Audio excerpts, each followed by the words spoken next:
श्री गुरु माणिक जय गुरु माणिक श्री गुरु माणिक जय गुरु माणिक हाची गुरु उपदेश मुख्य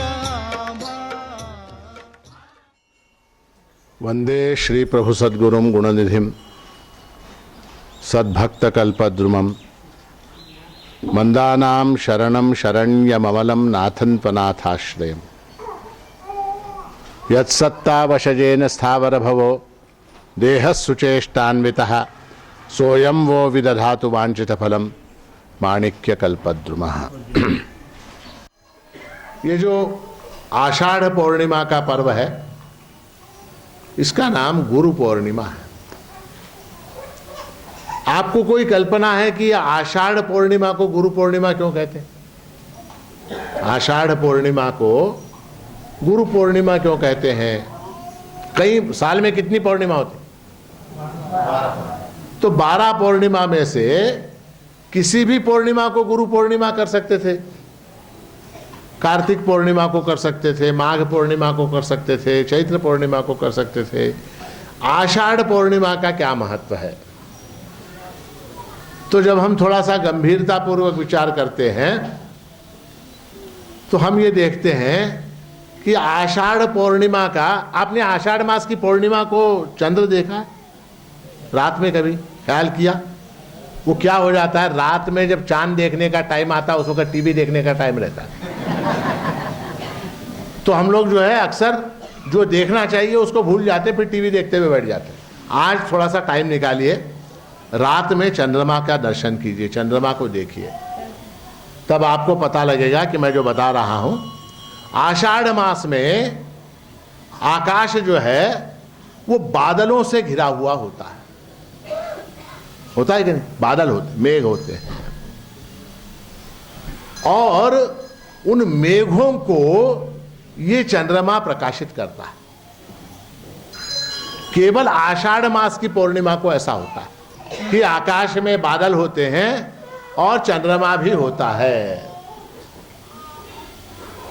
तो बादलों का, चंद्रमा का, गुरु पूर्णिमा का क्या संबंध? कोई कहेगा कि बादलों का, चंद्रमा का और गुरु पूर्णिमा का क्या संबंध है? तो सबसे पहली बात यह है कि शास्त्रों में गुरु को चंद्र की उपमा दी गई है। किसकी? चंद्र की। अब चंद्र में क्या विशेष है? चंद्र में क्या विशेष है बताइए? हाँ, शीतलता है, और क्या है? तेज है, और क्या है? ब्राइटनेस है, प्रकाश है। अब चंद्र का जो प्रकाश है वो अपना स्वयं का है क्या? किसका है? सूरज का है। तो गुरु को शास्त्र में चंद्र की उपमा इसलिए दी गई है क्योंकि उसके पास जो ज्ञान है वो उसका स्वयं का नहीं है, उसने अपने गुरु से प्राप्त किया है। गुरु के पास जो ज्ञान है वो उसका स्वयं का नहीं है, वो कहां से आया? उसको अपने गुरु से आया। अच्छा, उसके गुरु का ओरिजिनल है क्या? वो गुरु का जो गुरु है उसका जो ज्ञान है वो ओरिजिनल उसका है क्या? फिर किसका है? उसके गुरु का है। अच्छा, उसका जो ज्ञान है वो उसका ओरिजिनल है क्या? नहीं। वो जो है परम गुरु, परमेष्ठी गुरु, परात्पर गुरु, परात्परतर गुरु, इसको कहते हैं गुरु परंपरा। परंपरा से, संप्रदाय से जो ज्ञान उस गुरु को अपने गुरु से प्राप्त हुआ। इसलिए गुरु कौन है? तो जो कभी जिंदगी में शिष्य रहा है वही गुरु हो सकता है। जो कभी शिष्य नहीं रहा, जो कभी शिष्य नहीं रहा वो कभी गुरु नहीं हो सकता। तो गुरु का जो प्रकाश है, गुरु के पास जो ज्ञान है वो उधार का है, उधार का। इसलिए उसको चंद्र की उपमा दी गई है। और ये बादल क्या है? बादल किसके प्रतीक हैं? बादल जो है वो अज्ञान के, अंधकार के प्रतीक है। बादल जो है, मेघ, वो किसके प्रतीक हैं? अज्ञान के, अंधकार के प्रतीक हैं। गुशब्दस त्वंधकार स्यात् ऋषब्दस्तन निरोधकः अंधकार निरोधित्वात् गुरुरित्यभिधीयते। गुरु गीता में गुरु शब्द का अर्थ बताया गया है।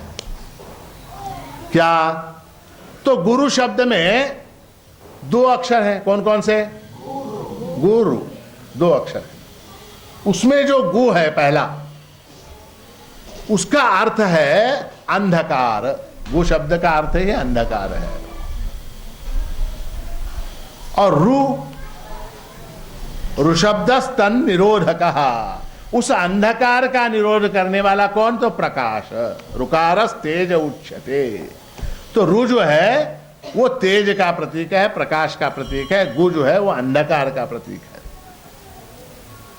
और ये दोनों जब एकत्र आते हैं, कौन?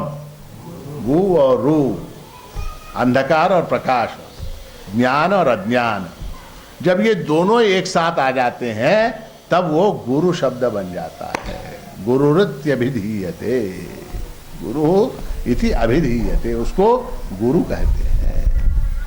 ये जो प्रकृति में ये जो चित्र बनता है आकाश में, ये आषाढ़ पूर्णिमा को बनता है। क्या चित्र बनता है आषाढ़ पूर्णिमा को? अंधकार फैलाने वाले बादल और उस अंधकार का नाश करने वाला प्रकाशक ऐसा चंद्रमा, जिसका प्रकाश अपना स्वयं का नहीं है, जिसका प्रकाश अपने स्वयं का नहीं है, उसने अपने गुरु से प्राप्त किया है।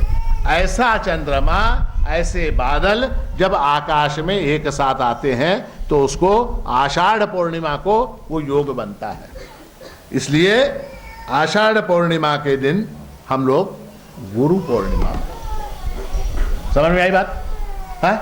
अगर मान लीजिए शरद पूर्णिमा है, कार्तिक पूर्णिमा है, तो क्या हो जाएगा? उस दिन गुरु पूर्णिमा मनाएंगे तो क्या हो जाएगा?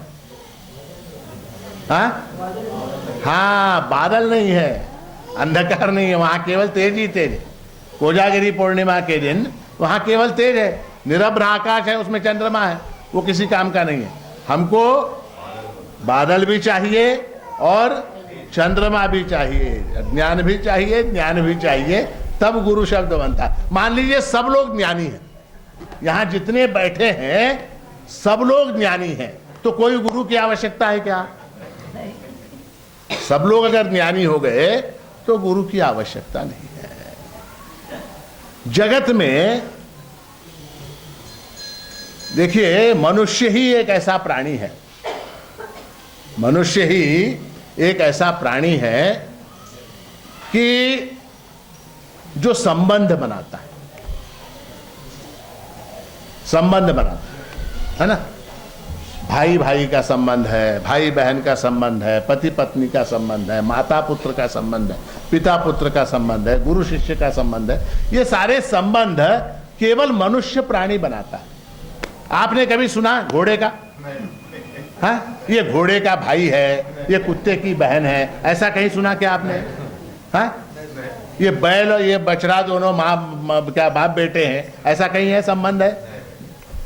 संबंध जो है वो केवल मनुष्य प्राणियों में, एक विशेषता। अच्छा, ये संबंध कितने प्रकार के होते हैं?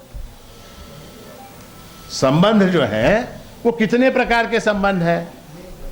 तो आप बोलोगे अनेक प्रकार के संबंध है। साला बहनोई का संबंध है, दामाद ससुर का संबंध है, जीजा साला संबंध है, भाई बहन का संबंध है, पति पत्नी का संबंध है, माता पुत्र का संबंध है, पिता पुत्र का संबंध है, ऐसे अनेक अनेक संबंध है।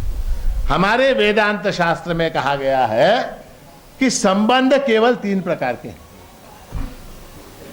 कौन कौन से? 3 प्रकार के संबंध।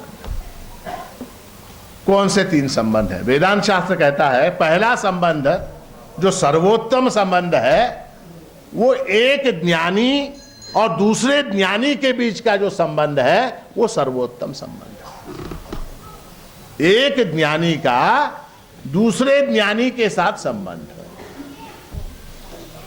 अब उदाहरण के लिए प्रभु चरित्र में है, अक्कलकोट के स्वामी समर्थ यहाँ आए प्रभु महाराज के पास, 6 महीने रहे, इसी औदुंबर वृक्ष के नीचे 6 महीने रहे।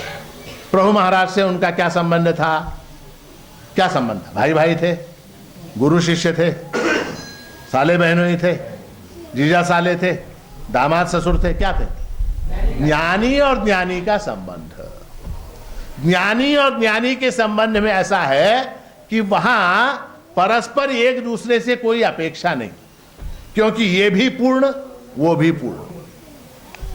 अपेक्षा कब होती है? जब मैं अपूर्ण हूं तो अपनी अपूर्णता को पूर्ण करने के लिए मैं संबंध में से अपेक्षा रखता हूं। ज्ञानी जो है वो अपने सुख के लिए, अपने आनंद के लिए किसी और पर निर्भर नहीं रहता। ज्ञानी का लक्षण क्या है? ज्ञानी यानी कौन? आप बोलोगे ज्ञानी यानी जिसने किताबें पढ़ रखी हैं, जिसने कंठस्थ कर लिया, जिसने वेद कंठस्थ कर लिए, उपनिषद कंठस्थ कर लिए, पुराण कंठस्थ कर लिए, हाँ, जिसने वो परीक्षा पास कर ली, ये परीक्षा पास कर ली, वो ज्ञानी। वेदांत शास्त्र कहता नहीं। ज्ञानी कौन? ज्ञानी यानी जो अपने सुख के लिए किसी दूसरे पर अवलंबित न हो, वो ज्ञानी। अपने सुख के लिए किसी दूसरे का सहारा न ले, वो ज्ञानी है। तो ज्ञानी और ज्ञानी का जो संबंध है वो सर्वोत्तम संबंध है, सबसे अच्छा संबंध। दूसरा संबंध कौन सा? अज्ञानी और अज्ञानी के बीच में जो संबंध है वो दूसरे नंबर का संबंध है। एक अज्ञानी, दूसरा अज्ञानी। अज्ञानी का लक्षण क्या? ज्ञानी का लक्षण मैंने आपको बताया, अज्ञानी का लक्षण आप बताइए। हाँ, अपने सुख के लिए जो दूसरे के ऊपर अवलंबित है वो अज्ञानी। सीधी बात। अज्ञानी यानी जो लिखना पढ़ना नहीं जानता नहीं। अज्ञानी का अर्थ है अपने सुख के लिए जो दूसरे के ऊपर डिपेंडेंट है। डिपेंडेंट समझते आप? हाँ, डिपेंडेंट है अपने सुख के लिए। ये रहेगा तो मुझको सुख होगा, ये मर जाएगा तो मुझको दुख होगा। क्या अज्ञानी। आपने पुलिस वाले को देखा? पुलिस वाले, इंस्पेक्टर देखा? उसके हाथ में एक डंडा होता, देखा डंडा उसका कैसा रहता? पुलिस वाले का डंडा, इंस्पेक्टर का डंडा, हाँ, इतना इतना रहता। उसमें एक पीतल का एक गुंडी रहती है, और उसको ऐसा घुमाते रहता, कभी ऐसा पकड़ता। देखे आप इंस्पेक्टर लोग? हाँ, वो इंस्पेक्टर भी अपने हाथ में डंडा पकड़ता। बुढ़े आदमी को देखे आप डंडा पकड़े? हाँ, वो बुढ़ा आदमी भी अपने हाथ में डंडा पकड़ता। वो भी डंडा है, ये भी डंडा है, इसमें फर्क क्या बोलिए?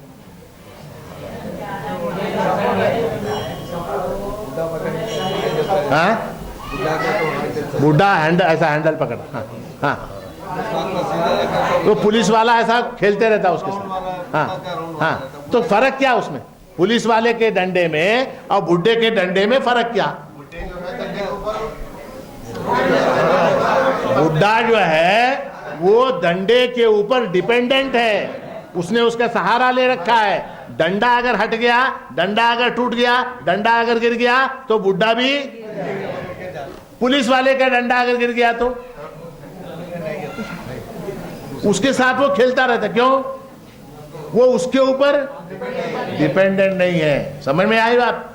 तो जो अपने सुख के लिए संसार के ऊपर डिपेंडेंट है, आश्रित है अपने सुख के लिए, इस संसार से, मां से, बाप से, बीवी से, बच्चे से, पैसे से, संपत्ति से मुझको सुख होगा, ये वस्तुएं अगर चली गई तो फिर मैं दुखी हो जाऊंगा, ऐसा जिसका भाव है वो अज्ञानी।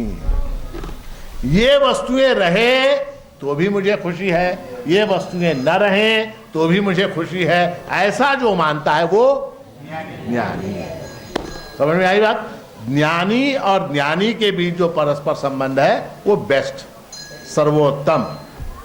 अज्ञानी और अज्ञानी के बीच में जो संबंध है उसका नाम संसार है। अज्ञानी और अज्ञानी के बीच में संबंध है। पति और पत्नी, माँ बेटा, बाप बेटा, दामाद ससुर, ये सारे जितने संबंध हैं, मेरे दोस्त मित्र भी, ये जो है क्या है? संसार कहते हैं इसको। अज्ञानी और अज्ञानी के बीच का संबंध। एक तीसरा संबंध है, आप बताइए कौन सा है वो? हाँ, अज्ञानी और ज्ञानी के बीच में भी एक संबंध है। अज्ञानी और ज्ञानी के बीच में एक संबंध है, उसका नाम गुरु शिष्य संबंध है। ज्ञानी और अज्ञानी के बीच में भी संबंध है, उसका नाम क्या है? गुरु शिष्य संबंध। अच्छा, इसमें कौन किसके ऊपर डिपेंडेंट है बताइए? शिष्य गुरु के ऊपर। अच्छा, गुरु शिष्य के ऊपर डिपेंडेंट है क्या? नहीं। अच्छा, अब ये जो शिष्य है वो गुरु के ऊपर डिपेंडेंट सचमुच है क्या? कहां तक डिपेंडेंट है वो? नहीं, देखिए, सोचिए, जरा सोचिए। आप लोगों को साइकिल चलानी आती? साइकिल चलानी? अच्छा, जो साइकिल चलाना सिखाता है ना, जिसने आपको मामा, कोई दोस्त, कोई चाचा, घर में का कोई बड़ा भाई, वो अक्सर साइकिल चलाना सिखाता है। अब वो साइकिल चलाना जो सिखाता है, कैसे सिखाता हो? पीछे से पकड़ता है? और पीछे से पकड़ के आपको क्या बोलता है? चलाओ चलाओ, मैं पकड़ाऊं, मैं पकड़ाऊं। अच्छा, वो पकड़ा रहता है क्या?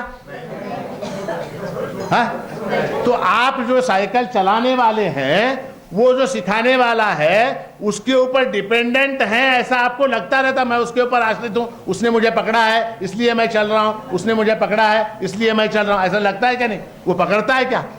अगर वो पकड़ के रखेगा तो फिर आप जिंदगी भर साइकिल नहीं सीखोगे। सीखोगे क्या? अच्छा, आपको तैरना आता? तैरना, स्विमिंग? हाँ? अच्छा, स्विमिंग सिखाते समय वो जो सिखाने वाला होता है वो क्या करता है? पेट के नीचे ऐसे हाथ दे देता है और क्या बोलता है? घबराओ मत, तुम हाथ मारो, पैर मारो, मैंने तुमको पकड़ के रखा है, मैंने तुमको पकड़ के रखा है। वो पकड़ के रखता है क्या? थोड़ी देर रखता, शुरू में रखता है, और जब धीरे धीरे आपको हाथ पैर मारने की विद्या आने लग जाती है तब वो अपना हाथ हटा लेता और कहता क्या है? बोलता क्या है? मैंने तुझे पकड़ा है, तू चल, तू आराम से चल। तो अब ज्ञानी और अज्ञानी के बीच का संबंध ऐसा है कि एक दृष्टि से देखे तो वो डिपेंडेंट है, एक दृष्टि से देखे तो वो स्वतंत्र है, डिपेंडेंट नहीं है। ऐसा ये संबंध जो है ये गुरु शिष्य संबंध है। इसको आप संसार भी नहीं कह सकते। हालांकि ये सर्वोत्तम संबंध नहीं है, ज्ञानी ज्ञानी का संबंध सर्वोत्तम है, मगर इसके अंदर ऐसा है कि वो जो शिष्य है वो आगे उसको गुंजाइश है किस चीज में कन्वर्ट होने की। जो उत्तम संबंध है, ज्ञानी ज्ञानी का जो संबंध है, वो संबंध बन सकता है कब? कब?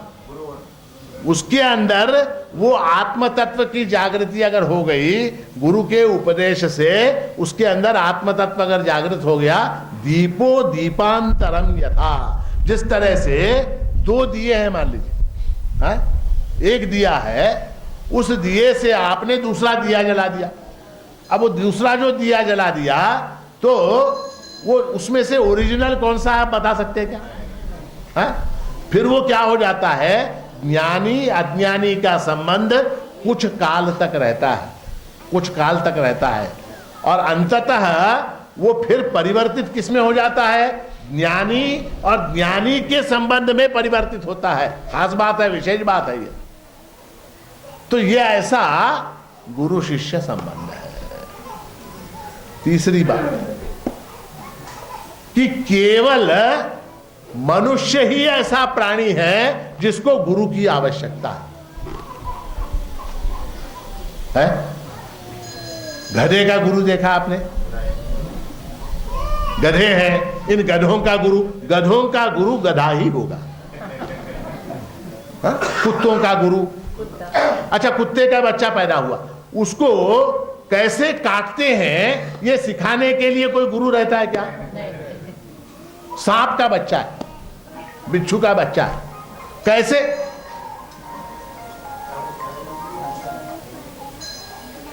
कैसे डंक मारना है ये बिच्छू को कौन सिखाता है? कोई सिखाता है क्या बिच्छू को डंक कैसे मारते हैं? केवल मनुष्य को ही मनुष्य बनाने के लिए गुरु की आवश्यकता है। गुरु की अत्यंत आवश्यकता है। बहुत से लोग कहते हैं हमको गुरु की क्या आवश्यकता, गुरु की क्या आवश्यकता है? तो आपको सबसे पहला शब्द आपने जो उच्चारण किया जिंदगी में, कौन सा शब्द था वो? अम्मा, माँ, आई, जो भी है। सबसे पहला शब्द बालक जो है पैदा होने के बाद जो उच्चारण करता है, अम्मा कहता, आई कहता, जो भी कहता है, वो भी उसको सिखाना पड़ता है। कुत्ते को भौंकना कोई सिखाता है क्या? हाँ, ऐसे भौंको, ऐसा सिखाते हैं क्या कोई? अपने आप भौंकता। मगर ये इंसान के बच्चे को अम्मा अम्मा अम्मा ऐसा उसको सिखाना पड़ता है, तब वो अम्मा कहता है, तब वो बाबा कहता है। उसको सिखाना पड़ता है, मनुष्य को सिखाना पड़ता है। और बहुत से लोगों की गलतफहमी है, कहते हैं गुरु की कोई, आपने अक्षर लिखना सीखा, अपने आप आया क्या आपको अक्षर? ABCD आपको अपने आप आया? उसके लिए गुरु चाहिए। आपने साइकिल सीखना, साइकिल सीखे, उसके लिए गुरु चाहिए। आपने तैराकी सीखी, स्विमिंग सीखी, उसके लिए गुरु चाहिए। आप लोगों ने खाना बनाना सीखा, अपने आप सीख गए क्या? कितना नमक डालना है, कितनी मिर्ची डालनी है, क्या डालना है, कौन सी तरकारी डालनी है, कौन सी सब्जी डालनी है, क्या करना सीख गए? उसके लिए गुरु चाहिए। वो एक बार टीवी के ऊपर एक प्रोग्राम आ रहा था, क्या कि चाय कैसे बनाते हैं, चाय कैसे बनाते हैं। तो वो घर में बहुत ही नई नई, तो उसको सीखना था चाय बनाने की विद्या। तो वो टीवी लगा के बैठी, तो टीवी में बताया गया, वो जो सिखाने वाली थी उसने कहा कि एक भगोना लो। उसने भगोना लिया, गैस के ऊपर रखो, चूल्हे के ऊपर, उसने रखा। उसके अंदर 2 कप पानी डालो, इसने 2 कप पानी डाला। और फिर वो जो टीवी में बताया गया कि अब एक 5 मिनट इंतजार करो, वो पानी उबलने लगेगा। पानी जो है वो उबलने लगेगा। अब इसने 5 घड़ी देखी, 2 मिनट हो गए, 3 मिनट हो गए, 4 मिनट हो गए, 5 मिनट हो गए, वो पानी ठंडा का ठंडा, वो उबल रहा। तो परेशान हो गई वो, बोली वो आगे चलने लगा टीवी का प्रोग्राम। अब चाय पत्ती डालो, शक्कर डालो, दूध, अब कहाँ वो उबल रहा ही नहीं। तो ये अपने सास के पास गई, सास के पास गई और उसने कहा कि ना ಎಷ್ಟೊತ್ತಾಯ್ತು ಗ್ಯಾಸ್ ಮೇಲೆ ಒಂದು ಭೋಗಣಿ ಇಟ್ಟಿನಿ, ಅದು ಉಕುಳಿ ಬರ್ತದೆ ಅಂತ ಟಿವಿ ದಕ್ಕಿ ಹೇಳತ್ತಾಳ, ಅದು ಏನು ಉಕುಳಿ ಬರಲ್ದು ಪುಕುಳಿ ಬರಲ್ದು ಏನೂ ಬರಲ್ಲ। तो सास आई, समझते हैं ना आप लोग कन्नड़ भाषा।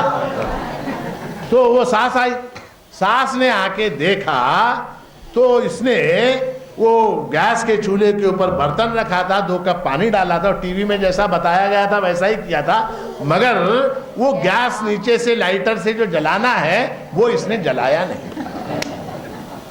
पूछा सास ने क्यों नहीं जलाया? आकि हेड़े इला, हेड़े इला नायन मान। उसने कहा ही नहीं, उसने कहा गैस के ऊपर भगोने को रखो, मैंने रख दिया, मैंने रख दिया। तो कहने का तात्पर्य है कि जब इतनी साधारण चीजों के लिए हमको गुरु की आवश्यकता पड़ती है, तो अध्यात्म विद्या जो है, अध्यात्म विद्या यानी क्या है? अपने स्वरूप को जानना, अपने आनंद रूप को पहचानना, इसका नाम अध्यात्म विद्या है। और इसलिए गुरु की अत्यंत आवश्यकता है। तद विज्ञानार्थम स गुरुमेवाभिगच्छेत समित पाणि श्रोत्रियम ब्रह्मनिष्ठम। तद विज्ञानार्थम, तद यानी क्या? उसको जानने के लिए। उसको यानी किसको? उसको यानी किसको? तो उस तत्व को जानने के लिए जिसका निरूपण शब्द के द्वारा नहीं किया जा सकता, शब्द से जिसका वर्णन नहीं किया जा सकता, ऐसे तत्व को जानने के लिए तद विज्ञानार्थम, उसको अच्छी तरह से जानने के लिए स गुरुमेवाभिगच्छेत्, उस गुरु के पास जाना चाहिए।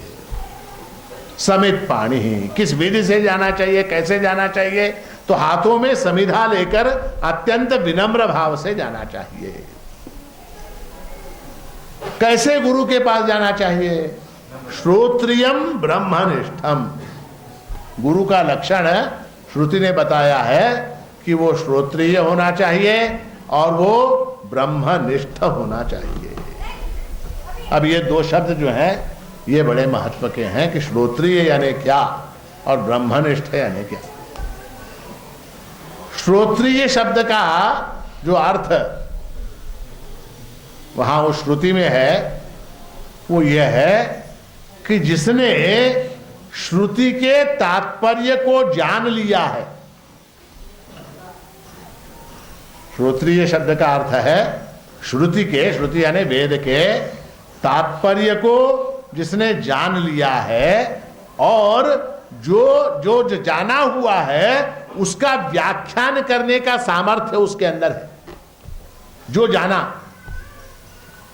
जाना उसको वाणी के माध्यम से व्यक्त करने का सामर्थ्य उसके अंदर हो, उसको श्रोत्रिय कहा है। अगर आपके हाथ में मैं एक गुड़ का एक देला या खड़ी शक्कर या शक्कर रखता हूं और आपने उसको खा लिया, उसके बाद मैं आपसे पूछता हूं कि आप जो खाया उसका वर्णन करके बताइए। शक्कर का कैसे करेंगे, क्या बोलेंगे? मीठा यानी क्या? मान लीजिए सामने वाला जो है उसको मीठा शब्द का अर्थ नहीं मालूम, क्या बोलेंगे? अच्छा यानी क्या? क्या मतलब क्या? यानी एक्चुअली एग्जैक्टली आपने शक्कर खाई, गुड़ खाया, उसका वर्णन करके बता सकते हैं क्या? नहीं कर सकते। तो उसका उपाय क्या है? उसको हाँ, वो जो सामने वाला है उसके हाथ में भी थोड़ी सी शक्कर रख देना। शक्कर कैसी है? खा के देख, खा के देख। जब वो खा के देखेगा तो उसको भी अनुभव हो जाएगा। तो श्रोत्रिय यानी उसके अंदर ये कला होनी चाहिए, ये कला उसके अंदर होनी चाहिए। वो स्वयं श्रुति के तात्पर्य को समझे और समझाने का सामर्थ्य रखे, उसको श्रोत्रिय कहते हैं। और केवल श्रुति के तात्पर्य को समझाना समझना काफी नहीं है, ब्रह्मनिष्ठम कहा गया है। ब्रह्मनिष्ठ यानी क्या? उसको स्वयं के ब्रह्म स्वरूप का ज्ञान पूर्णतः होना चाहिए। अपने आत्मरूप का उसको पूर्णतः ज्ञान होना चाहिए, उसको ब्रह्मनिष्ठ कहते हैं। श्रोत्रिय और ब्रह्मनिष्ठ, ऐसे गुरु के पास जाना चाहिए। गीता में भी 4थे अध्याय में भगवान ने ज्ञान की महिमा का वर्णन किया। श्रेयान द्रव्यमयात् यज्ञात् ज्ञान यज्ञ परंतप सर्वं कर्माखिलम पार्थ ज्ञाने परिसमाप्यते। ठीक इस श्लोक के बाद सर्वं कर्माखिलम पार्थ ज्ञाने परिसमाप्यते, यहां तक ज्ञान की महिमा का वर्णन करने के बाद अगले श्लोक में भगवान कहते हैं कि तद विद्धि प्रणिपातेन परिप्रश्नेन सेवया उपदेक्षन्ति ते ज्ञानम ज्ञानिनस्तत्त्वदर्शिनः। अब यहां ज्ञानिनः तत्त्वदर्शिनः, ये 2 शब्द भगवान ने इस्तेमाल किए हैं। एक तो वो ज्ञानी है, दूसरा वो तत्वदर्शी है। तो ज्ञानी शब्द का अर्थ वहां उस चौथे अध्याय में भगवत पूज्यपाद श्रीमद् शंकराचार्य ने कहा है, ज्ञानी शब्द का अर्थ है श्रोत्रिय और तत्वदर्शी का अर्थ है ब्रह्मनिष्ठ। ऐसे गुरु के पास जाओ, ऐसे गुरु के पास जाओ और वहां जाके क्या करें? गुरु के पास जाके क्या करें? हाँ, तद विधि प्रणिपातेन। वहां 3 बातें बताई गई। प्रणिपातेन, प्रणिपात यानी साष्टांग नमस्कार। परिप्रश्नेन, परिप्रश्न यानी अपने उद्धार के लिए प्रश्न। और तीसरा सेवया, सेवा। ये 3 चीजें बताई गई। गुरु के पास जाकर साष्टांग नमस्कार, उसके बाद प्रश्न और उसके बाद सेवा। तो साष्टांग नमस्कार क्यों? तद्विधि प्रणिपातेन। वहां प्रणिपात, प्रणिपात शब्द का अर्थ मालूम है आपको? प्रणिपात, निपात यानी गिरना, प्रणिपात यानी भली भांति प्रकर्षेण, अच्छी तरह से गिरना। किस मुद्रा में गिरना? साष्टांग नमस्कार की मुद्रा में। साष्टांग नमस्कार में क्या होता है? बोलिए, साष्टांग नमस्कार क्या होता है? आपको मालूम है साष्टांग नमस्कार क्या? हाँ? हाँ? 8 अंग जमीन को लगाने से साष्टांग नमस्कार होता है। क्या फायदा जमीन को लगाने से? अब एक्सरसाइज करते हैं कि नहीं? एक्सरसाइज करते हैं तो उस समय भी अंग जमीन को लगाते हैं, एक्सरसाइज करते समय भी। वो नमस्कार हो जाता है क्या? हाँ? समर्पण होना। किस चीज का समर्पण? हाँ? किस चीज का समर्पण? अपने अहंकार का समर्पण। अहंकार का समर्पण। वो कहते हैं कि एक आदमी अपनी छाया से परेशान हो गया। छाया मालूम है आपको? छाया, हाँ, शैडो। छाया से परेशान हो गया। अब वो छाया से परेशान हो गया, वो जहां जहां जा रहा है वहां वहां पीछे पीछे छाया, वो भागने लगा। छाया भी, वो एक झाड़ के ऊपर चढ़ गया। छाया भी झाड़ के ऊपर चढ़ गया। उसने जाके एक गड्ढा खोदा। छाया ने क्या किया? छाया ने भी गड्ढा खोदा। ये जाके उस गड्ढे के अंदर बैठ गया। छाया भी गड्ढे के अंदर आके बैठ गया। ये बाहर निकला, छाया भी बाहर निकली। फिर ये भागने लगा, फिर छाया भागने। ये छाया जो है वो कभी पीछा नहीं छूटी। छाया कभी पीछा नहीं छूटी। भागते भागते भागते थक गया। वहां एक महात्मा बैठे थे झाड़ के नीचे, उनको देखा और उनके चरणों के ऊपर साष्टांग नमस्कार की मुद्रा में गिर गया। जैसे ही वो साष्टांग नमस्कार की मुद्रा में गिरा, उसने पलट के ऐसे ऐसे देखा, वहीं लेटे लेटे छाया कहां गई? हाँ? नमस्कार से अहंकार का नाश होता है। देखिए, मैंने कहा कि गुरु शिष्य का संबंध कैसा है? एक ज्ञानी और एक अज्ञानी के बीच का संबंध है। जब हम किसी को अपना गुरु मानते हैं, किसी को भी अपना गुरु मानते हैं, तो हम क्या चीज एक्सेप्ट करते हैं, क्या चीज कबूल करते हैं? कि मैं अज्ञानी हूं, ये पहले कबूल करना पड़ता है, तभी तो गुरु के पास जाएंगे। अगर मैं भी ज्ञानी हूं तो मैं क्यों गुरु के पास जाऊंगा? मैं क्यों जाऊंगा? मैं अज्ञानी हूं, मैं अज्ञानी हूं, इस भाव में अहंकार का समर्पण है। और इसलिए प्रणिपातेन, प्रणिपातेन। दूसरा काम वहां जाके क्या करना है? परिप्रश्नेन, वहां जाके प्रश्न पूछना है। गुरु के पास जाके प्रश्न पूछना है। क्या प्रश्न पूछेंगे? महाराज आज मटके का नंबर क्या आता बोलो?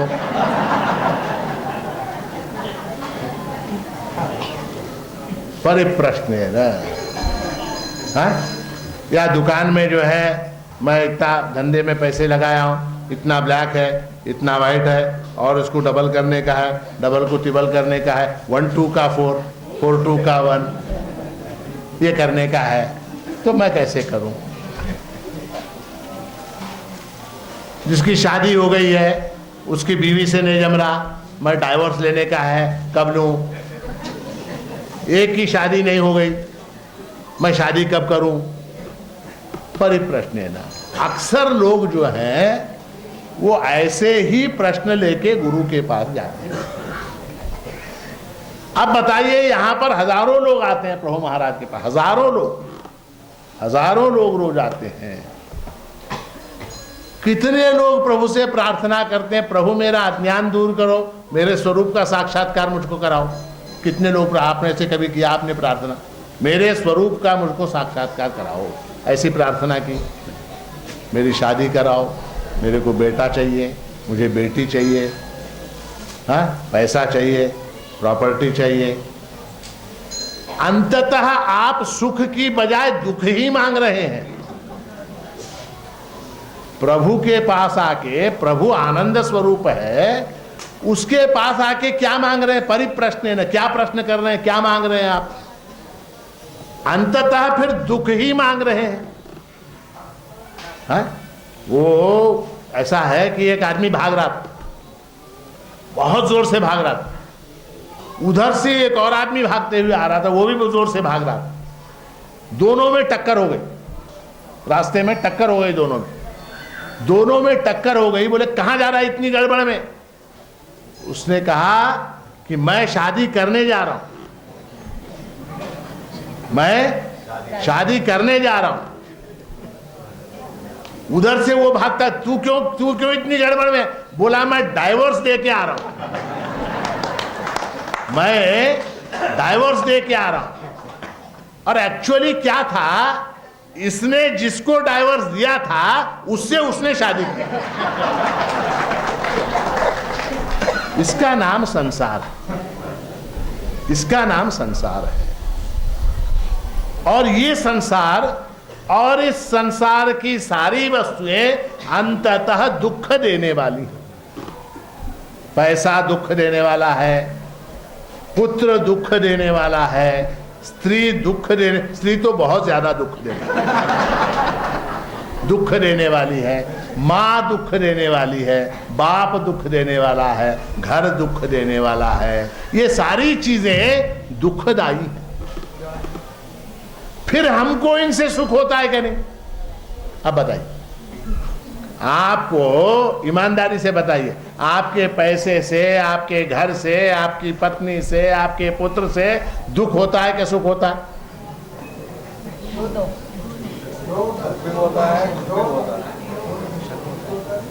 नहीं, ईमानदारी से बताइए, दुख होता है क्या सुख होता है?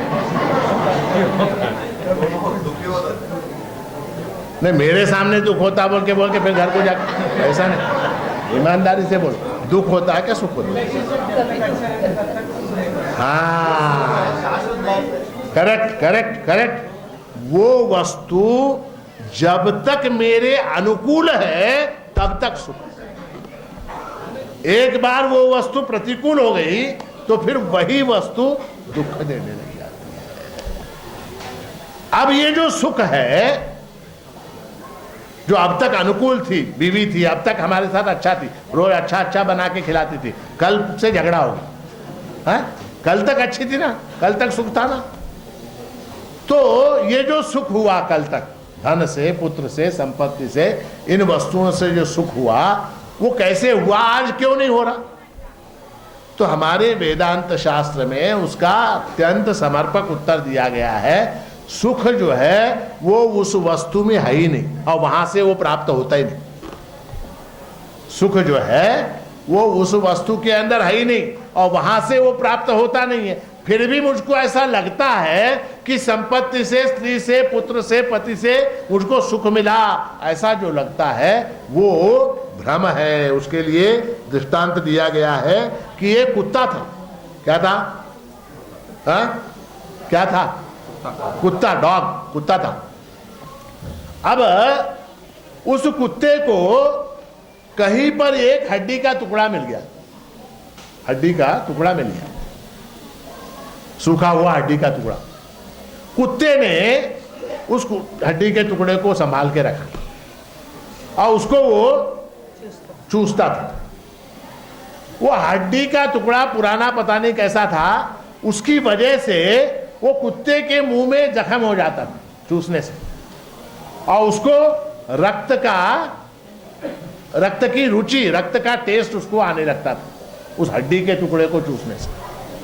कुत्ते को ऐसा लगता था, कुत्ता बुद्धिमान था, उसको ऐसा लगता था इस हड्डी के टुकड़े में रस है, और वो उसको चूसता था, फिर संभाल के रखता था छुपा के। जब जब उसको आनंद की या उसकी जो टेस्ट है, उसकी रुचि, उसको ये आती थी, क्या कहते हैं उसको, तलब आती थी, तो जाता था वो हड्डी का टुकड़ा लेता था, उससे चूसता था। वो बार बार उससे जख्म होती थी, जख्म होके अपना ही खून उसको रुचिकर लगने लगता था।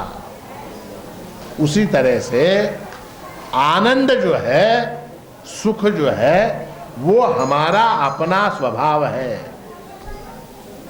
हम स्वयं ही आनंद रूप हैं, और वस्तु से जो सुख मिल रहा है ऐसा जो लगता है वो भ्रम है। वो जो हमारा आनंद रूप है वो उस वस्तु की कामना के कारण जब चंचल हो जाता है, जब हिलने लग जाता है मन, तो उद्वेग उत्पन्न हो जाता है, क्लेश उत्पन्न हो जाता है। फिर जैसे शांति हुई, वस्तु मिल गई, शांति हो गई, तो मन शांत हुआ, इसलिए आनंद हुआ। वस्तु मिली इसलिए आनंद नहीं हुआ। एक चीज, अब आपको भूख लगी क्या नहीं? अब आपको भूख लगी है क्या नहीं? बताइए। लगी है। अब आपने जाके भोजन किया भंडार खाने में, आपको सुख होगा क्या नहीं? हाँ, सुख होगा। 2 घंटे पहले आपको भूख लगी थी क्या? नाश्ता कर चुके, तो वो जो 2 घंटे पहले की जो अवस्था थी, वही अवस्था प्राप्त हुई ना बाद में, या नई अवस्था है? वही अवस्था। भूख लगने के पहले की जो अवस्था थी, भूख लगने के पहले जो अवस्था आपकी थी, वो अवस्था भोजन करने के बाद वही अवस्था है। तो भोजन करने के बाद कोई नई अवस्था है क्या? भोजन की इच्छा उत्पन्न होने से पहले जो मेरी अवस्था थी, समझ में आई बात? भोजन की इच्छा उत्पन्न होने के पहले जो मेरी अवस्था थी, वही अवस्था भोजन करने के बाद फिर से प्राप्त हो गई। मैं फिर से अपने स्वस्वरूप में स्थित हो गया। तो भोजन का इसमें योगदान कितना है? भोजन का योगदान बहुत छोटा है। क्या है? इसने मेरी इच्छा को पूर्ण कर दिया। मेरी इच्छा को, मुझे जो तकलीफ थी, वो तकलीफ, भूख की तकलीफ, वो भोजन करने से समाप्त हो गई। बस सुख जो हुआ वो भोजन के कारण नहीं हुआ, सुख मेरे पास पहले ही था। सुख मेरे पास पहले ही था। भोजन की इच्छा के पहले मैं सुखी था। भोजन की इच्छा उत्पन्न होने के कारण मैं दुखी हुआ। भोजन की इच्छा उत्पन्न होने के कारण मैं दुखी हुआ, और भोजन की जो इच्छा थी वो भोजन करने से समाप्त हो गई। मेरी जो पहले की स्थिति थी वो मुझको प्राप्त हो गई। हुई क्या नहीं? हाँ? तो उसी तरह से ये जो मेरा रूप है, मेरा स्वरूप जो है, वो आनंद रूप ही है, पहले से ही आनंद रूप है। इच्छा शमित हो गई, इच्छा मिट गई, इसलिए सुख हुआ। इच्छा पूर्ण हुई इसलिए सुख नहीं हुआ। याद रखिए, इच्छा मिट गई इसलिए सुख हुआ। इच्छा मिट गई, समाप्त हो गई, इसलिए सुख हुआ। तो ये जो मेरा आनंद रूप है, इस आनंद रूप को मैं देख सकता हूं क्या? मेरा जो स्वरूप है आनंद रूप, इसको मैं देख सकता हूं क्या? मैं अपने अलावा जितनी वस्तुएं हैं जगत में, उन सबको देख सकता हूं। नियम है, अपने अतिरिक्त अदर देन मी जो कुछ है उसको मैं देख सकता हूं। अपने आप को देख सकता हूं क्या? आनंद जो है वो मेरा स्वरूप है, उस आनंद को मैं देख सकता हूं क्या? नहीं देख सकता। जाने दीजिए, समझ में नहीं आई बात। अपनी आंखों को आप देख सकते हैं क्या? हाँ? आप जगत में सबकी आंखों को देख सकते हैं। हाँ? इसकी आंख टेढ़ी है, इसकी आंख कमल जैसी है, इसकी आंख गहरी है, इसकी आंख नीली है, इसकी आंख काली है। ऐसे आप अनेक लोगों की आंखों को देख सकते हैं। अपनी आंख को देख सकते हैं क्या? तो अब आप अपनी आंख को नहीं देख सकते, तो इससे क्या सिद्ध हो गया कि आपको आंख नहीं है? हा? आप अपनी आंख को नहीं देख सकते। देख सकते क्या? नहीं देख सकते। जो वस्तु दिखाई नहीं देती वो नहीं है। नहीं, अंधे नहीं है। वस्तु जो है, आंख को आप देख सकते हैं क्या? अपनी आंख को नहीं देख सकते। अब अपनी आंख को अगर देखना है तो क्या करना पड़ेगा?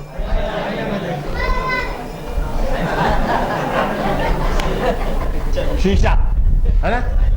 शीशे में हमको हमारी आंख दिखाई पड़ सकती है। ठीक है? तो शास्त्र में कहा गया है, शास्त्र जो है वो शीशा है। शास्त्र जो है, शास्त्र दर्पणम कहते हैं उसको, कि शास्त्र जो है, वेदांत शास्त्र जो है वो दर्पण के समान है। दर्पण यानी शीशा, आईना, मिरर, दर्पण के समान है। अब और एक चीज, उस दर्पण को अगर उल्टा पकड़ेंगे तो दिखाई देगा क्या? उस दर्पण को अगर उल्टा पकड़ेंगे, शीशे को उल्टा पकड़ेंगे तो दिखाई देगा क्या? पीछे का फ्रेम प्लाईवुड दिखाई देगा, हमको हमारी आंख दिखाए। तो दर्पण को भी पकड़ना, किधर से देखना है, ये सीखने के लिए भी दर्पण दिखाने वाला एक गुरु चाहिए। दर्पण दिखाने वाला एक गुरु चाहिए। ठीक है? अब उस दर्पण में हमने क्या देखा? अपनी आंख को देखा। दर्पण में हमने अपनी आंख को देखा। अगर वो दर्पण नहीं होता तो हमको हमारी आंख दिखाई देती क्या? वो दर्पण दिखाने वाला गुरु अगर ना होता तो हमको आंख दिखाई देती क्या? नहीं दिखाई देती। तो अपने आनंद रूप को जानने के लिए हमको गुरु की आवश्यकता पड़ती है। जो गुरु के बिना हम उसको जान, अभी यहाँ चैतन्य राज ने कहा, गुरु जी ने मज ब्रह्मच के लिए उड़वोनिया जीव भाव। प्रभु महाराज कहते हैं कि गुरु ने मुझको क्या कर दिया? तो मुझको ब्रह्म बना दिया। उड़वोनिया जीव भाव, मैं जो जीव था, ऐसा जो मुझको लगता था, उसको निकाल के इन्होंने मुझको क्या बना दिया? ब्रह्म बना दिया। ये बड़ा विचित्र है। वेदांत शास्त्र में एक्चुअली अगर वास्तव में देखा जाए तो कोई किसी को ब्रह्म नहीं बनाता, वो पहले से ही ब्रह्म होता। ब्रह्मासी ब्रह्मपण आले, किति विस्मय नवल है झाले, ब्रह्मासी ब्रह्मपण आले। वो एक जंगल में एक शेर का बच्चा, शेर जानते हैं आप? शेर का बच्चा जंगल में, छोटा सा बच्चा आज पैदा हुआ, वो एक बकरी चराने वाले को मिल गया। सिंह का बच्चा बकरी चराने वाले को मिल गया। उसने क्या किया? उस बच्चे को उठा लिया और अपने घर में उसको पालने लगा। तो वो बाकी जो 100-200 बकरियां थी उसके पास, उनके साथ ही वो शेर के बच्चे को भी बांध देता था। अब वो बकरी के बच्चे जो हैं, बकरियां जो थी, वो घास खाती थी, पानी पीती थी। अब ये भी शेर भी जो है घास खाने, वो म्या म्या म्या करती थी। कौन? बकरियां। इसने भी समझा, किसने? शेर ने, कि म्या म्या ही आवाज होती। इसने भी म्या म्या करना शुरू कर दी। धीरे धीरे बड़ा होने लगा। अब वो 200 बकरियों के साथ शेर का बच्चा भी म्या म्या म्या करते हुए जंगल में घूमने लगा। एक दिन एक बड़ा शेर जंगल का शेर। उसने देखा ये शेर है और बकरियों के पीछे घूम रहा। उसको बोला, "ए इधर आओ।" ये घबरा के आया। "तू कौन है?" कहा, "मैं बकरी हूं, मैं बकरी हूं।" बोले, "नहीं, तू शेर है।" "नहीं नहीं, मैं बकरी, मैं पैदाइश ही बकरी हूं।" शेर ने कहा, "अरे पागल, तू शेर है।" "नहीं नहीं नहीं, वो शेर में, मेरे को मालूम ही नहीं शेर कैसा हो, मैं बकरी हूं।" फिर उसने कहा, "चल मेरे साथ।" उसको लेके गया एक सरोवर के पास, एक तालाब के पास। वहां जाके उसने बताया, किसने? वो बड़े वाले शेर ने। बोला, "देख, ये अयाल देख, बाल देख, मेरे देख, तेरे देख, नाखून देख, नाखून, नाखून, नाखून भी सेम, दांत देख, दांत, दांत भी सेम, दाढ़ी, मूछे, सब शेर ने अपना एक एक अवयव वो पानी में प्रतिबिंब के माध्यम से, दर्पण के माध्यम से उस बड़े शेर ने छोटे वाले शेर को दिखाया। बोला, "अब तू शेर है क्या?" "नहीं।" बोला, "नहीं, मैं बकरी हूं, मैं बकरी हूं।" बोला, "दहाड़ के दिखा।" तो बड़े शेर ने आवाज किया, आ करके आवाज की। बोले, "तू आवाज कर।" बोला, "नहीं, म्याऊ।" फिर उसको बहुत समझा के बड़े वाले शेर ने फिर उसको तैयार किया दहाड़ने के लिए। बोला, "अब मैं दहाड़ता हूं, तू भी दहाड़।" तो उसने फिर दहाड़ लगाई। दहाड़ लगाने ने चिल्लाया शेर जोर से, आ करके। तब उसको ज्ञान हुआ, किसको? कि मैं बकरी नहीं हूं, मैं क्या हूं? मैं शेर हूं। ऐसा उसको ज्ञान हुआ। अब बताइए, बड़े वाले शेर ने उस छोटे वाले शेर को शेर बनाया क्या? पैदाइशी शेर है।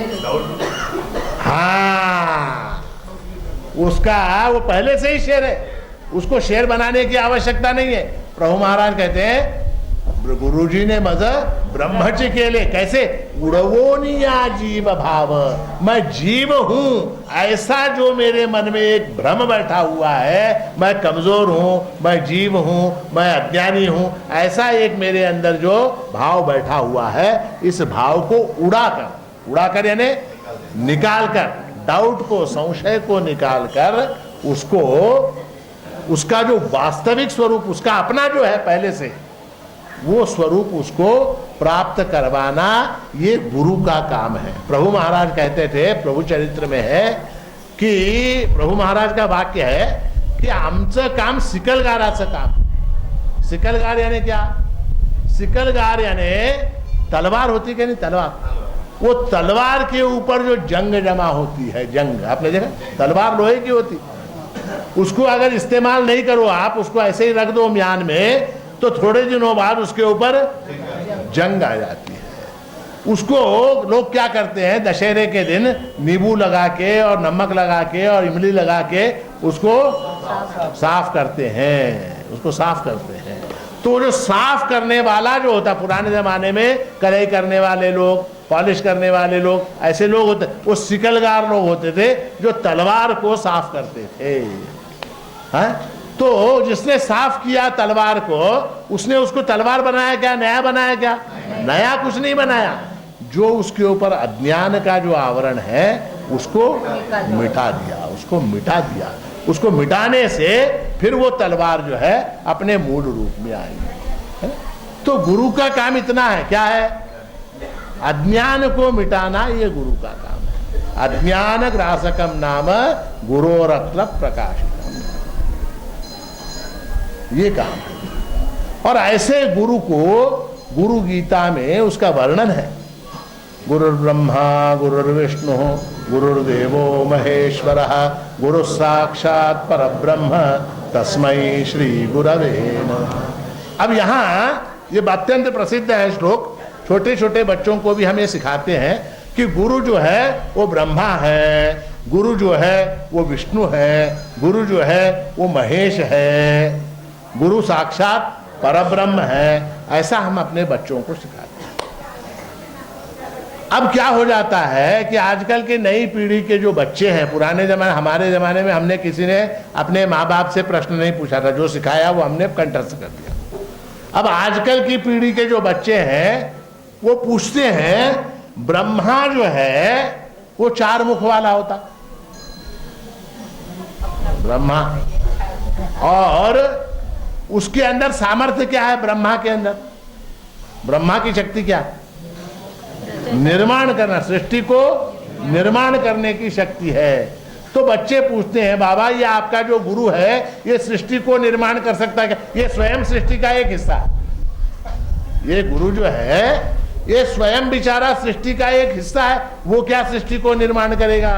गुरु विष्णु। विष्णु कैसा होता? हाँ? चतुर्भुज होता, चतुर्भुज, और शंख चक्र गदा पद्म इत्यादि धारण करता है और सृष्टि का पालन करता है। अब वो गुरुओं की फोटो देखो आप, अनेक लोगों के अनेक गुरु, उनकी फोटो देखो, उफ करने से गिरने की जैसी बॉडी होती है उनकी। वो क्या शंख चक्र उठाएंगे? उठा सकते क्या? है? आप देखो गुरु लोगों के फोटो, अजीब अजीब पोज में बैठे रहते गुरु लोग। अब वो शंख चक्र गदा वगैरह उठा सकते हैं क्या? नहीं। 4 बाहु हैं क्या? और सृष्टि का पालन, देखो खुद भीख मांग के खाते गुरु लोग। गुरु लोग जो हैं खुद भीख मांगते हैं, वो क्या सृष्टि का पालन करेंगे? बोलो आप, खुद भिक्षांदेही करते रहते हैं, सृष्टि का पालन कैसे करेंगे? कर सकते क्या? आजकल के लोग पूछते हैं ये प्रश्न, बच्चे पूछते हैं कि गुरु ब्रह्मा गुरु विष्णु गुरुर्देवो महेश्वर। अब महेश्वर यानी कौन? क्या करते हैं? उनका क्या काम है? स्मशान में रहते हैं, संहार करते। शंकर भगवान जो है वो संहार करते हैं। अब ये गुरु जो है वो संहार कर सकता है क्या? हाँ? एक गिलास पानी उठाने की ताकत उसमें नहीं। किसी गुरु को डायबिटीज है, किसी को ब्लड प्रेशर है, किसी को हार्ट का है बीमारी है, कोई कमर में बेल्ट लगा लेके फिर रहा, कोई जो है वो छड़ी लेके फिर रहा, उसको चलने नहीं आता, किसी को आंखों को नहीं दिखाई देता, ऐसे तो गुरु। अब ये गुरु जो है ये संहार कर सकता है क्या? आप बोलो संहार कर सकता है क्या? फिर क्या ये श्लोक का अर्थ बोलो, आप बोलो आप। गुरु ब्रह्मा गुरु विष्णु गुरुर्देवो महेश्वरा। अब ऐसा जो गुरु है जो स्वयं डायबिटीज का मरीज है वो संहार नहीं कर सकता है, जिसको खुद जो है 1 गिलास पानी नहीं उठा सकता, वो शंख चक्र कहां से उठाएगा? है? कैसे? इसका अर्थ क्या है? इसका क्या अर्थ क्या है? हमने कभी इसके अर्थ को जानने का प्रयास नहीं किया। हमारे बाप ने हमको सिखाया, उनके बाप ने उनको सिखाया, उनके बाप ने उनको सिखाया। और गुरु ब्रह्मा गुरु विष्णु गुरुर्देवो महेश्वरा गुरु साक्षात परब्रह्म तस्मै श्री गुरवे नमः। अब चूंकि एक तो अर्थ नहीं मालूम, पहली चीज, जो अर्थ मालूम है वो अर्थ लॉजिकली प्रूव नहीं हो रहा। जो एक तो अर्थ नहीं मालूम, अगर मालूम भी है तो लॉजिकली वो अर्थ प्रूव नहीं हो रहा कि गुरु ब्रह्मा है, गुरु विष्णु है, गुरु महेश है। वो अर्थ जो है वो सिद्ध नहीं हो रहा, वो साबित नहीं हो रहा अर्थ। जब ऐसा होता है तब क्या हो जाता है? उसके ऊपर अश्रद्धा हो जाती है, अश्रद्धा हो जाती है।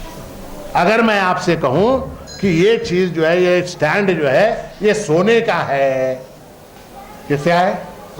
सोने का है, और सोने का है करके आपको दूं तो आपको मेरे ऊपर श्रद्धा रहेगी क्या?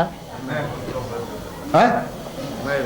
नहीं, क्यों? वो सोने का नहीं है, वो सोने का मालूम हो रहा, लोहे का है, धड़धड़ी स्टील का है, उसको आप सोने का बता रहे। तो गुरु ब्रह्मा गुरु विष्णु गुरुदेवो महेश्वरा, गुरु ब्रह्मा है, गुरु विष्णु है, गुरु महेश है क्या? है क्या? बोलिए आप। है? नहीं है। जिस अर्थ में हम ब्रह्मा विष्णु महेश को लेते हैं उस अर्थ में नहीं है। तो उसका मूल अर्थ क्या है? ये जानने के लिए फिर गुरु के पास जाना पड़ता, ये जानने के लिए फिर गुरु की शरण में जाना पड़ता है कि गुरु ब्रह्मा गुरु विष्णु, इसका अर्थ क्या है बताइए। उसका अर्थ ऐसा है कि मान लीजिए आपने एक प्लॉट लिया, प्लॉट जमीन का, और वहां पर आपको एक मकान बनाना है तो क्या करेंगे सबसे पहले आप? हाँ?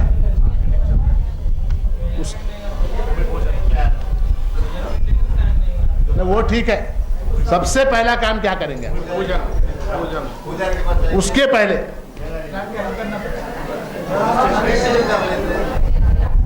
उस प्लाट में जो जो कूड़ा करकट है, झाड़ है, कांग्रेस के झाड़ हैं और कांटे के हैं, प्लास्टिक के थैलियां हैं, कंकर हैं, पत्थर हैं, वो हटाने पड़ेंगे क्या नहीं? उस प्लाट के अंदर जो कूड़ा करकट गंदगी है उसको हटाना पड़ेगा क्या नहीं? ये हटाने का काम, इसका नाम संहार है। समझ में आई बात? वहां जो झाड़ है, वहां जो मतलब अनवांटेड जो प्लांटेशंस हैं, कांग्रेस है, वो है, फलाना है, कांटे हैं, ये सारे को मार रहे हैं क्या नहीं आप? इसको मार रहे हैं क्या नहीं? उसका नाम संहार है। तो वहां क्या हो गए आप? वहां महेश्वर हो गए आप। वहां आप स्वयं क्या हो गए? महेश्वर हो गए। उसी तरह से गुरु जो है आपके दिमाग के अंदर, आपके मन के अंदर, आपके अंतःकरण के अंदर जो मल है, जो विक्षेप है, उसका संहार करता है क्या नहीं? वो निकालता है क्या नहीं? जब तक वो निकालेगा नहीं तब तक वहां शुद्ध ज्ञान की स्थापना हो नहीं हो सकती। तो इसलिए वो महेश्वर है। समझ में आई बात?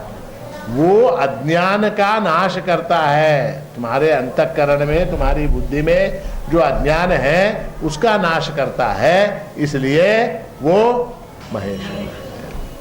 तो बुद्धि को साफ किया, स्वच्छ किया, अंतःकरण को निर्मल किया। अब वहां पर वो ब्रह्म भाव को अंकुरित करता है। महाराष्ट्री कहते हैं ब्रह्म वृक्ष फल फूला है, ब्रह्म मूल जग ब्रह्म, ब्रह्म जग अहम ब्रह्म मत वाला है। तो वो ब्रह्म वृक्ष जो है उसके बीज का वो आपके अंदर बीजारोपण करता है। कौन? गुरु। इसलिए वो ब्रह्मा है, इसलिए ब्रह्मा है। अच्छा, वो जो बीज है, वो बीज के अंदर कोई बाहर से वृक्षत्व को उत्पन्न करता है क्या? वो उसके अंदर है। संसार के वृक्ष जो है, सृष्टि जो है, ब्रह्मा सृष्टि उत्पन्न करता है। उत्पन्न कहां से करेगा?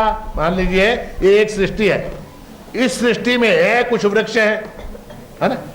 अब प्रलय हो गई, अब अगली सृष्टि उत्पन्न करनी है, तो वहां पर वृक्षों के लिए बीज कहां से आएंगे? जो पहले से थे, जो पहले की सृष्टि में जो बीज थे, उन्हीं बीजों से ब्रह्मा फिर नई सृष्टि उत्पन्न करता है। ब्रह्मा बीज को उत्पन्न नहीं करता, जो बीज पहले से ही है उसको वो अंकुरित करता है। तो ब्रह्मत्व का बीज वो पहले से ही मेरे अंदर है। वो गुरु क्या करता है? उस बीज को अंकुरित करता है, इसलिए वो ब्रह्मा है, ब्रह्मा। और एक बार वो अंकुरित हुआ तो साधना के रूप से, उसको अभ्यास के रूप से वो उस बीज को, उस वृक्ष को पालन पोषण करता है, उसको बढ़ाता है। और चूंकि वो उसको बढ़ाता है, इसलिए वो विष्णु है। ब्रह्मा, विष्णु, ये तीनों भी काम शक्ति रूप से वो गुरु करता है। इसलिए उसको गुरुर् ब्रह्मा गुरुर् विष्णु गुरुर्देवो में। हम लोगों की कल्पना ये है, गुरु यानी चार मुख वाला ब्रह्मा, विष्णु यानी शंख चक्र गदा पद्म चार बाहु, महेश यानी जटा में गंगा और जो है हाथ में त्रिशूल, ये रूप की कल्पना हमने की। हमारे प्रभु महाराज के सकलमत संप्रदाय में हम अरूप की उपासना करते हैं, क्योंकि रूप जो है वो सब नश्वर हैं। जितने रूप हैं वो सब नश्वर हैं। हम अरूप की उपासना कर। प्रभु महाराज की वृंदावली में भी जितने भी शब्द हैं वो सब आत्मा पर हैं, आत्मा के अर्थ में है। अद्वैत, अभेद, निरंजन, निर्गुण, निरालंब, परिपूर्ण, सदोदित, ये सारे शब्द जो हैं ये आत्मा के वाचक, आत्मा के वाचक है। हम भेद दृष्टि से प्रभु की उपासना कर ही नहीं सकते हम। अभेद दृष्टि से, अद्वैत दृष्टि से ही हम प्रभु की उपासना। माणिक शब्द का अर्थ भी आत्मा है। माणिक शब्द का अर्थ भी आत्मा ही है। न स्वरूप ई माया मशंभुहा आकार विष्णुपहा कब ब्रह्मदेव ऐसा सर्वात्मक एक पूर्ण माणिक। माणिक शब्द का अर्थ भी आत्मा है। प्रभु की वृंदावली महामंत्र में जितने शब्द हैं वो सारे आत्मवाचक हैं, आत्मा पर आधारित है, आत्मा का बोध कराने वाले। और आत्मा का जो बोध है वो सद्गुरु के बगैर नहीं। गृणाति आत्मतत्वम उपदिशति इति गुरु। गुरु यानी कौन? आत्म तत्व का बोध जो कराता है वो गुरु। वैसे अनेक प्रकार के गुरु हैं, हम किसी को भी गुरु कहते हैं। पॉलिटिक्स में भी गुरु होते हैं। हाँ, पॉलिटिक्स में भी हमारे गुरु हैं बोल के बोलते। कोई 4-5 लोगों को इकट्ठा कर लिया, गोदावरी पुष्करम को जाके आया, उन्हें गुरु हो जाता है। कोई छोटा मोटा यज्ञ याग कर लिया, उन्हें गुरु हो जाता है। गुरु शब्द का अर्थ ही गृणाति, जो ज्ञान का उपदेश देता है, आत्म तत्व का साक्षात्कार करवाता है, वही सद्गुरु है। बाकी तो ऐसे अनेक गुरु हैं। तो इसलिए ये गुरु पूर्णिमा का जो पर्व है, गुरु पूर्णिमा का जो उत्सव है, इस दिन हम केवल अपने गुरु का नहीं, समस्त गुरु परंपरा को नमस्कार कर। सदाशिव समारंभाम शंकराचार्य मध्यमाम अस्मदाचार्य पर्यंताम वंदे गुरु परंपराम। तो हम जो है अपने गुरु का नहीं, हमारे गुरु का, उसके गुरु का, उसके गुरु का, उसके गुरु का, इस तरह से समस्त जो गुरु परंपरा है उस गुरु परंपरा के प्रति कृतज्ञता व्यक्त करने के लिए ये गुरु पूर्णिमा का पर्व है। कृतज्ञता व्यक्त करने के लिए कि उस गुरु से हमको ज्ञान प्राप्त हुआ है, तो उसके प्रति नमस्कार पूर्वक, प्रणिपात पूर्वक उसको प्रति अपनी कृतज्ञता को व्यक्त करने के लिए ये गुरु पूर्णिमा का पर्व है। न केवल अपना गुरु, अस्मदाचार्य पर सदाशिव समारंभ, आदि गुरु भगवान शंकर जो है वहां से लेकर अस्मदाचार्य पर्यंता, मेरे जो अपने गुरु हैं वहां तक इस समस्त गुरु परंपरा को मैं नमन करता हूं, ऐसी प्रार्थना की गई। तो इसलिए आज इस गुरु पूर्णिमा के अवसर पर आप सब यहाँ एकत्रित हुए, आपने प्रभु महाराज की महापूजा का लाभ लिया, प्रभु का प्रसाद ग्रहण किया, तीर्थ ग्रहण किया, प्रभु को नमस्कार किया। और नमस्कार करने के बाद जैसा मैंने शुरू में कहा, प्रणिपात है ना, आपने प्रणिपात किया। परिप्रश्न, प्रश्न जो आपको करना है, तो यहाँ पर प्रश्न क्या करना है ये सीखने के लिए भी गुरु की आवश्यकता है। प्रभु से मांगू तो क्या मांगू? इसने जाके बेटा मांग लिया, अब वो बेटा बड़ा हुआ, इसने बाप को घर से बाहर निकाल दिया, क्यों मांगा? इसने जाके बीवी मांगी, वो बीवी झगड़ानू निकली। इसने जाके मोटरसाइकिल मांगी, वो मोटरसाइकिल का एक्सीडेंट हो गया। इसने जाके पैसा मांगा, इनकम टैक्स वाले आ गए।